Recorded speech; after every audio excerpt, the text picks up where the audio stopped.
program, Your Excellencies, Captains of Commerce and Industry, ladies and gentlemen,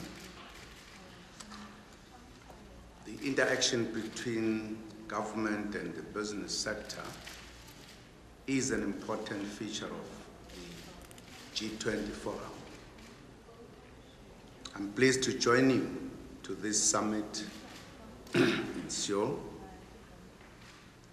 During the last G20 Business Summit Forum in Toronto, Canada, South Africa was in the midst of the 2010 FIFA Soccer World Cup. We invited those amongst you who had not yet made plans to travel to South Africa to the tournament.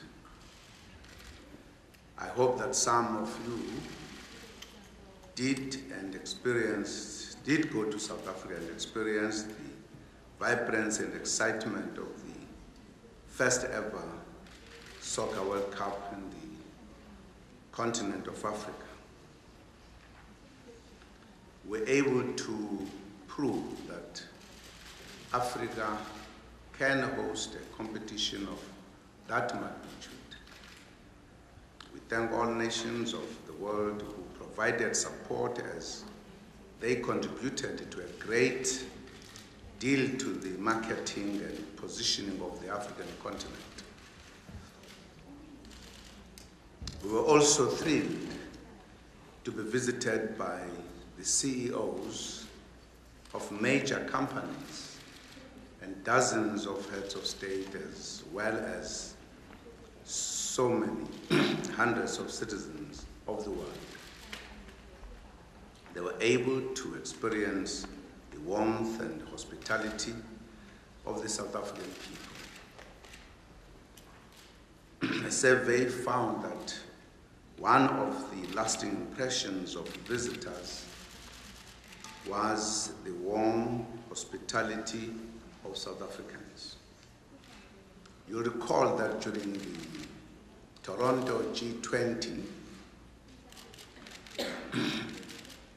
our summit, we were without doubt caught up in discussions of great consequence to the world. However, it was possible to tell which soccer teams were playing by noticing which heads of state or government were absent from the meeting room. I cannot divulge who went missing during the summit and for how long. I also have to be discreet and not mention how they looked when they re-entered the room, depending what circumstances their country was in the tournament. I admit that I was quietly thrilled about the impact of this event in South Africa on the world as it reflected itself in the summit. Ladies and gentlemen, we have many interests in common, and this meeting provides an opportunity for us as policymakers and yourselves, the investors, to work further together to promote global growth and development.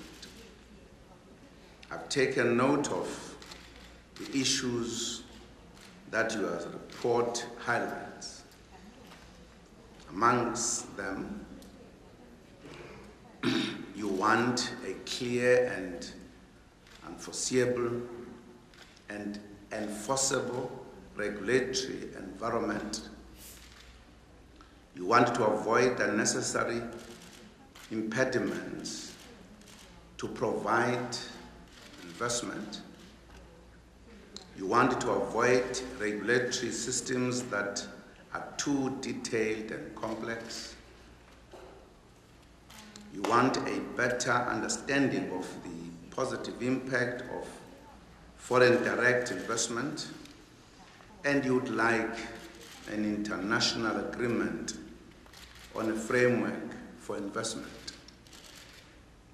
The last point is a bit difficult to achieve, considering the diversity of the countries seeking foreign investment and the national interests of each country. However, economic regions might work seriously towards a common approach to foreign direct investors. At this stage, however, the world is too diverse for a common implementable code. Nations face a range of development challenges. Therefore, it could be risky to take the simplification or elimination of rules to the extreme. However, we also need to make sure that the rules are well thought out and to find a simple and transparent way of implementing them.